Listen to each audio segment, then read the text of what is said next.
O viagem a começar quando nós estávamos planear 3 citas. Um com o secretário de Estado de VWS, e de 2 com o secretário de Estado de BZK e de 3 com o membro da Tweede Kamer.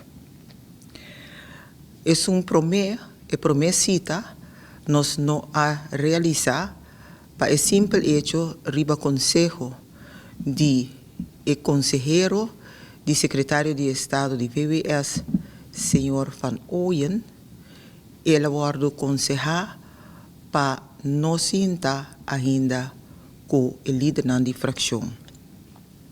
Esse é o senhor Barnard, de ZJCN, a confirmar tem uma conversação que nós estávamos tendo com ele.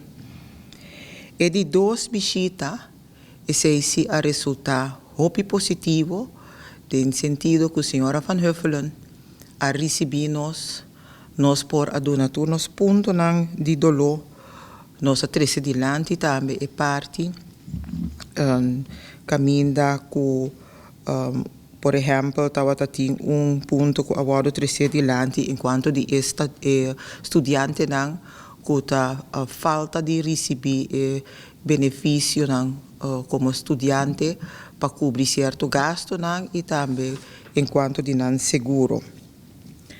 E de 3 visitas, estava na Kamerleden, e Kamerleden a receber-nos, e não estava hopi, entusiasmado para fazer pergunta, no sentido, não estava querer assar, combine a chegar assim a leu, e o que está passando.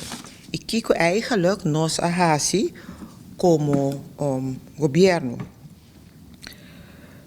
No obstante o hecho que o problema de Bonlab tem tempo andando acaba, de parte de ZJCN não apresenta nada ainda em direção que nós portamos sequer uma esperança de ganhar a prolongação de contrato.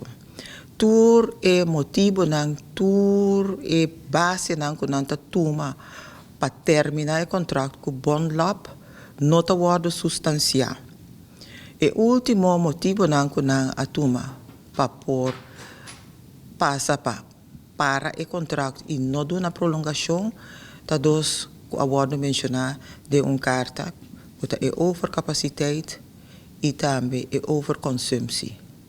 Estava tem motivo não anterior caminho a mencionar que não estava a acreditar maneira você tursa, hope motivo a mencionar.